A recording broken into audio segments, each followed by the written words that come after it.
All right. Hi, everybody. Welcome to Your Vote Matters, Voting and Advocacy. I'm Jordy. I work at OCHN. I'm a customer service specialist in their customer service department.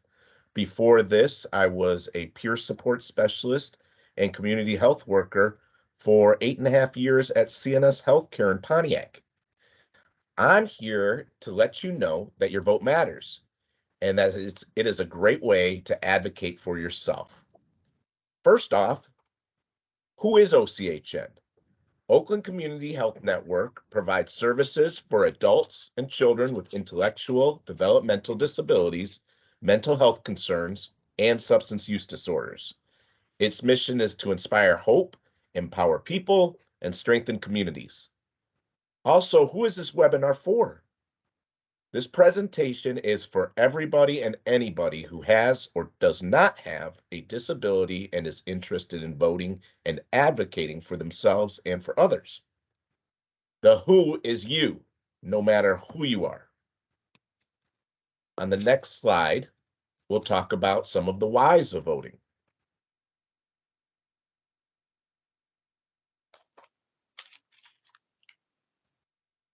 So why vote?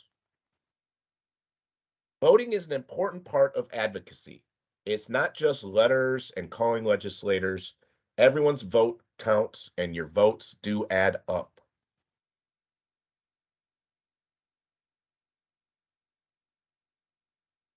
What is advocacy? Advocacy is the act or process of supporting a cause or proposal for something or someone. It's a form of problem solving, finding the best way to improve a situation. It protects the rights of people to receive fair, equal, and humane treatment. It improves services, eligibility for services, and enhances service quality. And it ensures adequate funding is made available for valuable services that improve the lives of individuals with disabilities.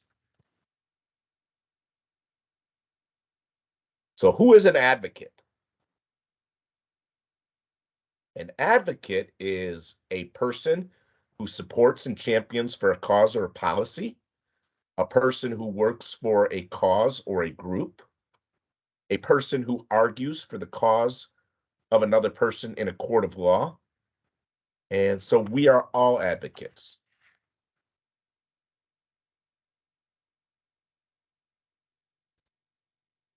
Advocates also influence public policy as well as laws and budgets.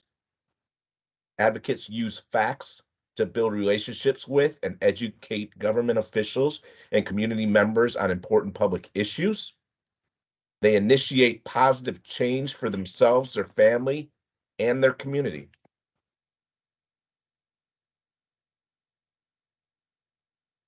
So there's some important information to understand about elections, and they include the following: knowing the difference between national and state elections, knowing the candidates running for Michigan governor, knowing who is running for the Senate and who is running for the House, understanding pending proposals of interest, redistricting laws, and how the Michigan's legislature works.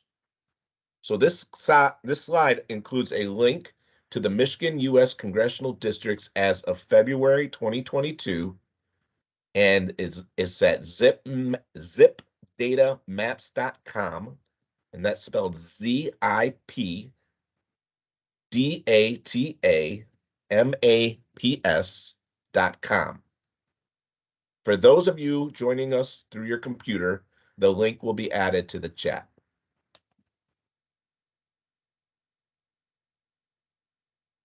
Now, everybody see that thumbs up next to your vote?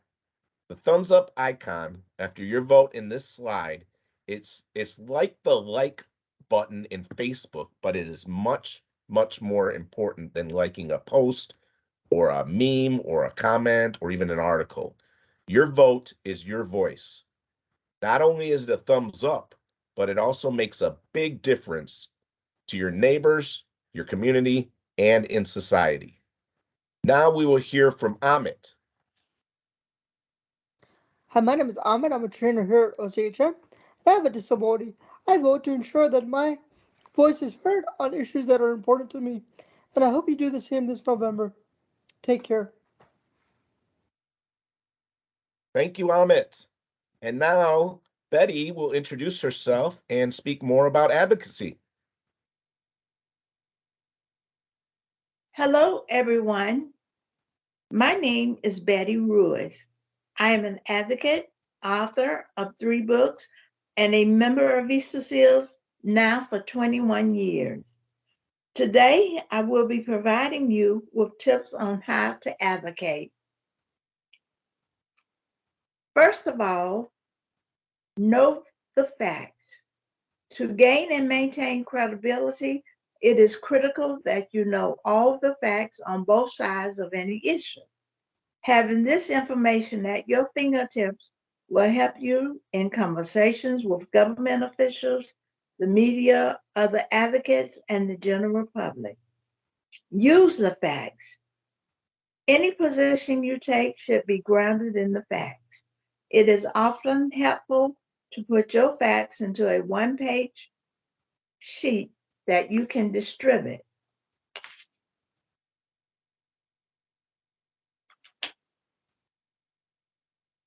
More advocacy tips or have a clear and concise message. Government officials, the press, and the general public do not have time for long conversations or documents.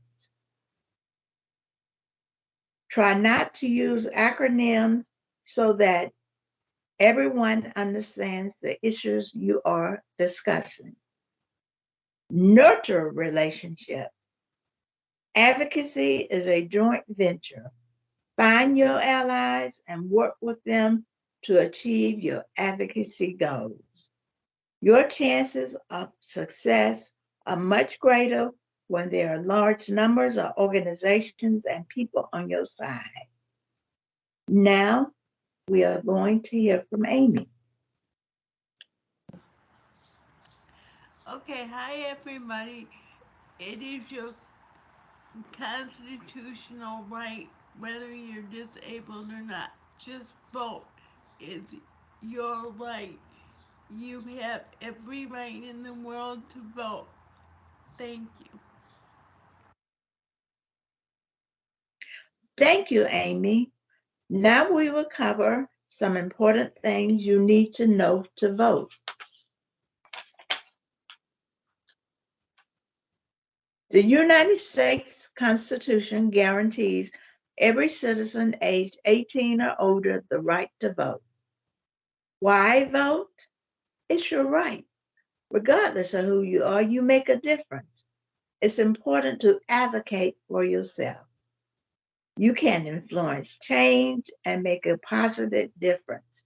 Your voice matters, your vote counts.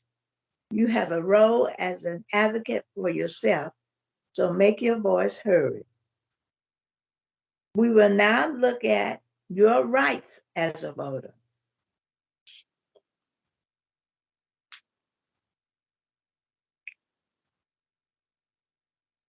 The United States and State of Michigan Constitution guarantees every U.S. citizen age 18 or older the right to vote. Whether you vote at the polls or by absentee ballot, voting is a right. If you want the candidate of your choice to win the election, it is important that you vote and make your voice heard. Many people with disabilities do not vote. They want to vote, but many are afraid because of challenges they may face, such as resources and because special accommodations are needed. Because of state and federal laws, polling places have to be ADA compliant to accommodate people who are disabled. The polling place may have extra wide doorways, ramps for steps, and extra lighting. The voting station may also be expandable or provide a place for people to sit down while voting. Also, there are special machines at the polling place designed to be used by persons with disability. This can include an automark machine like the hard typewriter or the Dominion voting machine. Next slide. These machines provide privacy, have a large screen, headphones, and a ballot marker. We will talk more about these machines later in the webinar. Don't hesitate to let the election worker know if you need to use one of these machines. Election workers are there to help you. If you are blind, if you have a disability, or if you are unable to read or write, you can have a person of your choice to assist you at the polls.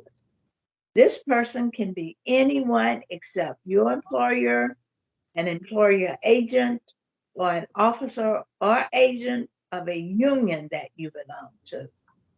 Also, because of COVID-19, hand sanitizer will be available to help keep you safe. If you desire assistance at the polls, you may request help in advance by notifying the clerk's office. You can locate your clerk's office on one of the voting webinars that we will discuss later in this training.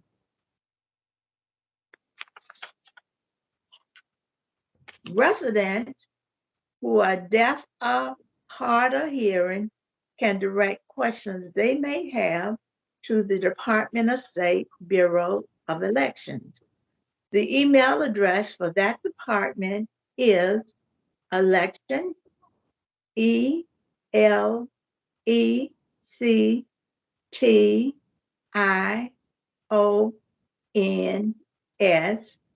at Michigan, MICHIGAN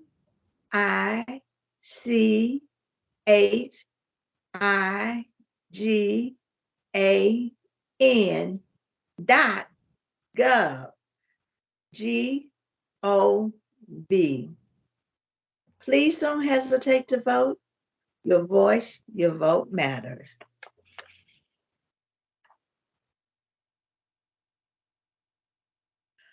These The ability to have choices in my These are some advocates talking about being advocates for people beyond themselves. life. It's not just about information sharing, it's about being in the community. I worked really hard in the community because of my unique disability to get the word out that people like us should be in the community. Speaking up for yourself, but also taking responsibility for your things. Being able to know what you want and then being able to go for it and having somebody else that believes in it that's able to help you. I'm gonna fight for those that are like me, or it don't matter. I just don't like people taking advantage of. They want to get the word out that they want something out of life. As much as everybody tries to help people with various kinds of disabilities, we're the ones who really know what we need. For years, the voices of people with intellectual disability were never heard. Decisions were made for them. If it doesn't come from us, it comes from people who don't have an intellectual disability and they don't actually have the experience to talk about it. The professionals need to listen to us more because they don't know as well as we do what we want in it. Other people will decide what you will do. If you are not at the table, you don't know what those people are going to decide. A part of being an advocate is to get out there and start networking. And if you don't know how to do that, you should go and ask a self-advocate person that knows how to do it, and they'll help you. There's tons of barriers out there, but attitudinal barriers are the biggest, I think. The biggest thing is being included in the community with society and inclusion within college, school. We came out here to learn from y'all anyway, and that's what we want people to understand. Well, we need help and all that from y'all. That's what we want. I like to be out, helping people, and to teach people. I learned to speak up, and not be ashamed of who I am. Just like the civil rights movement before us, we try to do things to help people speak out for what they want and do what they believe in. We just wanted to let everybody know just because you have a disability doesn't mean you're less than or you don't know or you're not committed to something. We need a voice. We need to get people to listen. It's really important that we speak up and tell people what is wrong in this world, and so that we can make it better and we can make a change.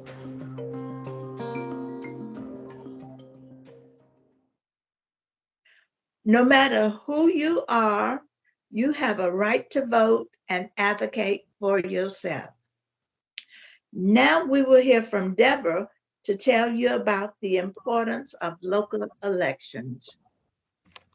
Hi, my name is Deborah Glover, and I am a recipient of Easter Seals, Michigan, Pontiac, and I'm on the advisory council at Easter Seals and the empowerment team at OCHN. Local elections have been known to have a low voter turnout.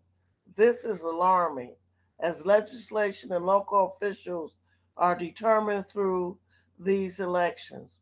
Local elections are important, as being involved in local politics can help individuals to become more politically active in their area.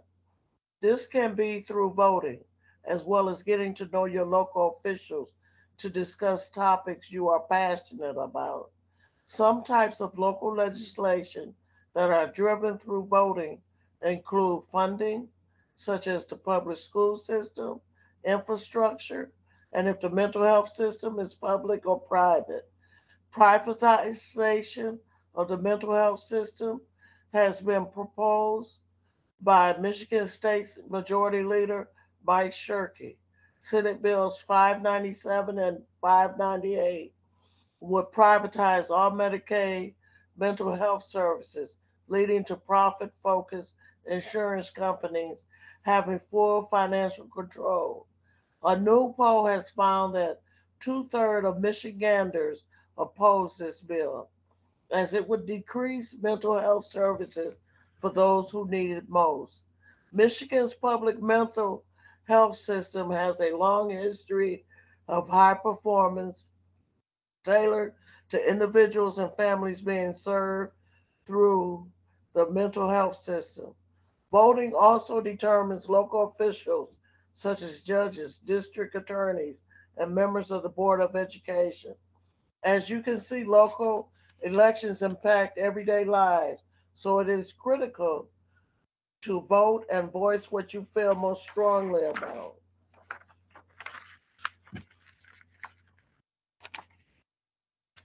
There are some helpful voting resources for you.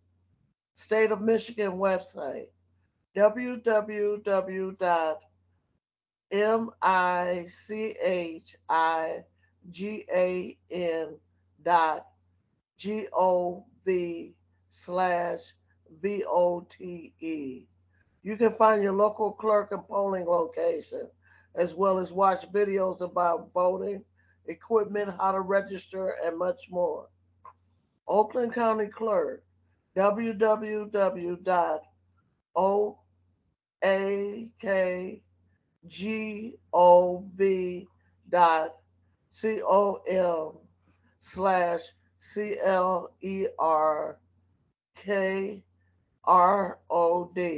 You can register to vote and find your polling location.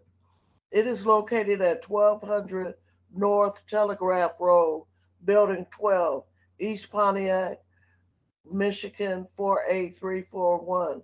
And his phone number is 1-888-350-0900. That is 1-888-350-0900. League of Women Voters of Michigan, www.lwvmi.org. You can educate yourself about important voting issues and learn more about voting. These resources can help answer individualized questions like: am I actually registered to vote at my current address? Who is my city township clerk? What is their phone number and where is their office? Where is my polling location? What do I need to register to vote? How can I request an absentee voter's ballot application? The links to these resources are on the OCHN website under voting resources.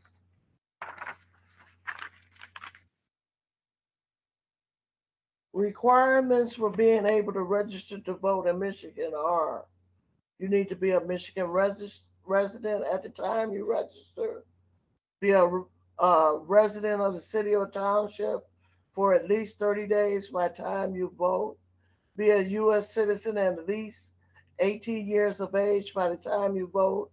Additionally, you must not be currently serving a sentence in jail or prison. However, a person awaiting arraignment and not yet convicted of a crime can vote by absentee ballot. Felons in Michigan can also vote once they have served their sentences. Only Kentucky and Iowa do not restore the voting rights of felons. If you meet all the requirements to register to vote, you can register in a variety of ways. You are automatically registered to vote when you renew your driver's license or state ID at the Secretary of State office. You can also register online using the website resources listed on the previous slide or on the OCHN website. You can register at the Oakland County Clerk's office in Pontiac. And you can always register to vote at your local city or township clerk's office. You can find out the contact information on your local city or township clerk using the website resources listed on the previous slide or on the OCHN website. A question you may have had is what you do if you are moving at the time of the election. You can vote at your previous polling place one last time, or by planning ahead, you can put in an application to vote using an absentee ballot. I will be reviewing absentee ballots on the next slide.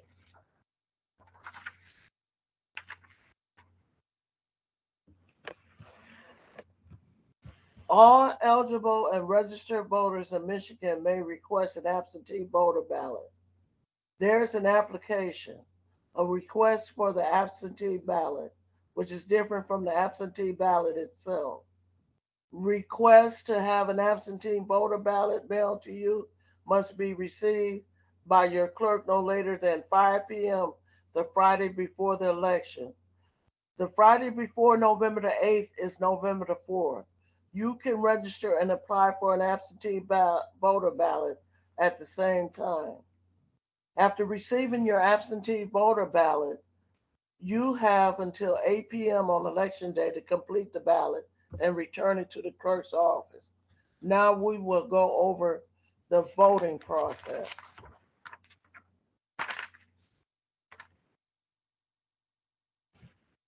First, you mark your ballot.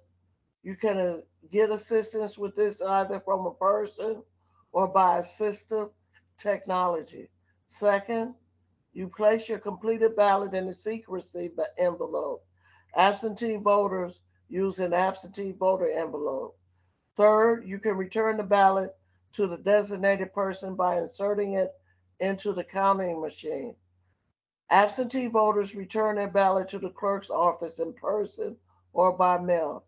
If you mail it, make sure to include an extra postage required for the ballot. And finally, congratulate yourself. Be proud. You have just voted and made your voice heard. As mentioned before, voting assistance is valuable. There are people at the polls to help you vote if you request it. Also, there are ballot marking systems that enable you to vote independently. Now we will hear from Amit on using assistive technology to vote.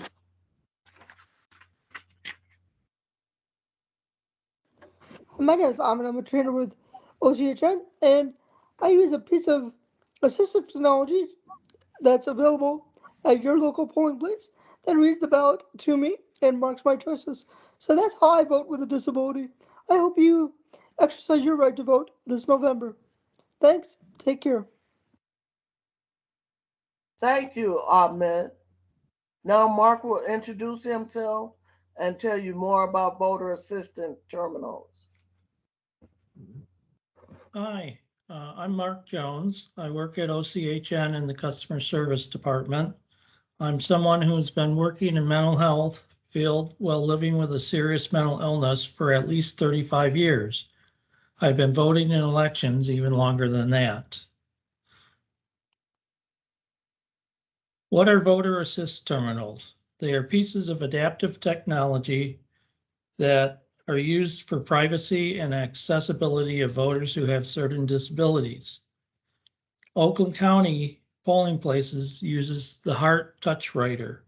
Please tell an election worker if you need to use a voter assist terminal. You should not have to call ahead to make sure your polling place has them. Every polling place should have one. As you vote if you vote in another county other than Oakland County, you may use a different type of voter assist terminal, like Dominion or ES&S. You can find information on the various voter assist terminals in the Michigan Voters Information Center. The website is mvic.sos.state.mi.us. I will go over some important registration deadlines. The last day to register, other than in person at your city township clerk, or your city or township clerk, is October 24th, 2022. These deadlines are important if you have not registered to vote at the address where you currently live. You can find out if you are at the Michigan Voter Information Center that I gave at the last slide, or from your voter information search.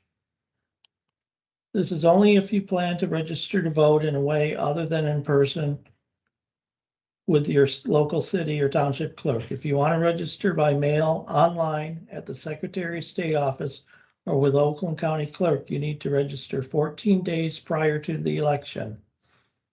That's October 24th for the general election on November 8th. However, with proof of residency, like your state ID or driver's license, you can always register in person at your local city or township clerk up till 8 p.m. of the actual day of the election.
We will have one more voting and advocacy webinar on October 20th at 2 p.m. till 3 p.m. You can access the voting webinar from the newly designed OCHN website.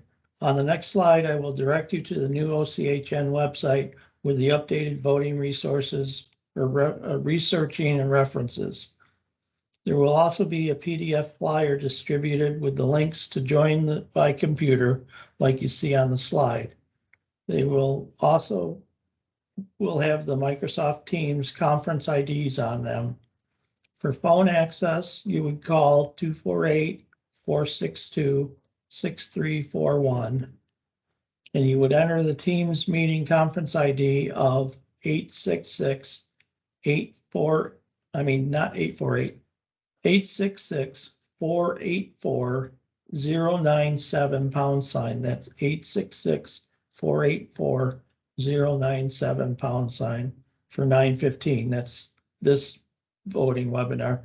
But more importantly, for October 20th, you would enter 361-481-901 # as seen on the slide. I'll repeat the code for October. It's 361-481-901 #.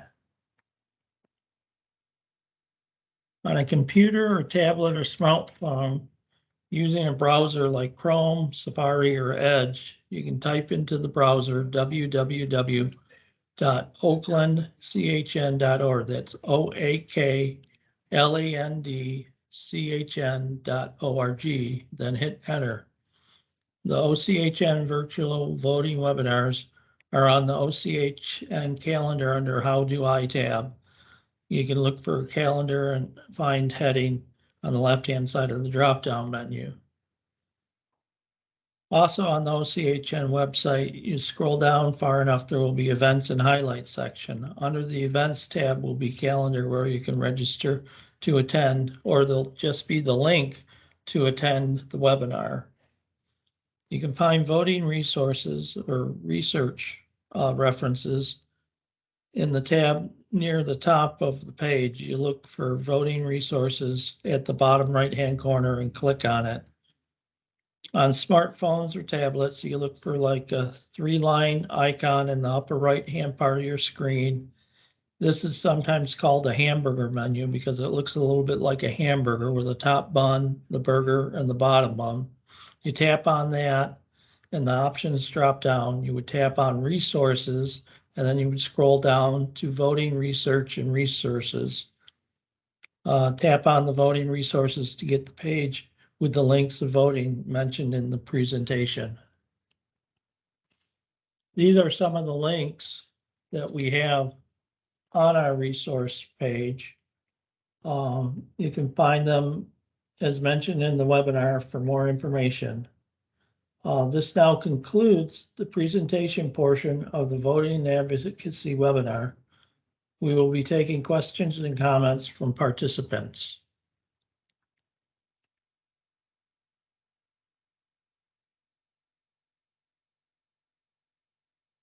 I don't see that we have any questions or comments, so we will conclude the webinar, and thank you for attending.